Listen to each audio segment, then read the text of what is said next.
श्रीमते रामानुजाय नमः। श्रीमते निगमान्तमहादेशिकाय नमः। श्रीमहालक्ष्मीस्तोत्रम् अखिलागमसारविदां यमिनां ह्यदयाब्जविहार कुतूहलिनी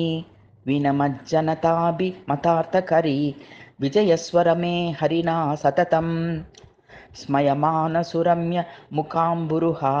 दयमानमनाः प्रणतेष्वनिशं प्रणवे नगरे दययोदयिनी विजयस्वरमे हरिणा सततं चतुरास्य मुखैरखिलैरमरैः कृतनैजमहामहिमस्तुतिका विकचाम्बुजरुहेन सुधामवती विजयस्वरमे हरिणा सततम् अतिदुस्सह दुःखकरैरमितैः दुरितैर्भरितं बहुजन्मकृतैः परिपालय मां पदयोः पतितं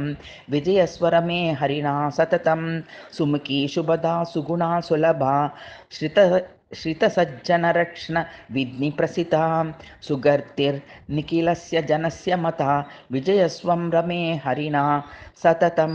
प्रबलारिजिगीषु बलारिमुखैर्हरिसाख्यमुपेत्य पुरामतितात् अयुदुग्धमया दुदिते जलदेहे विजयस्वरमे हरिणा सततं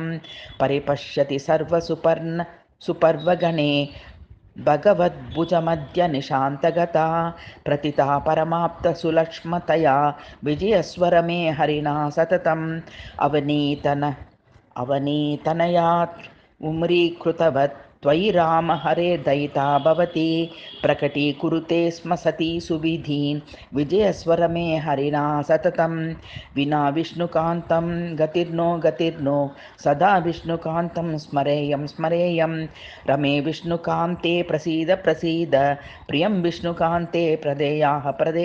अहं विष्णुकान्ते त्वदीयाङ्घ्रिपद्मौ सुदूरादिहागात्य भक्त्या प्रणम्रः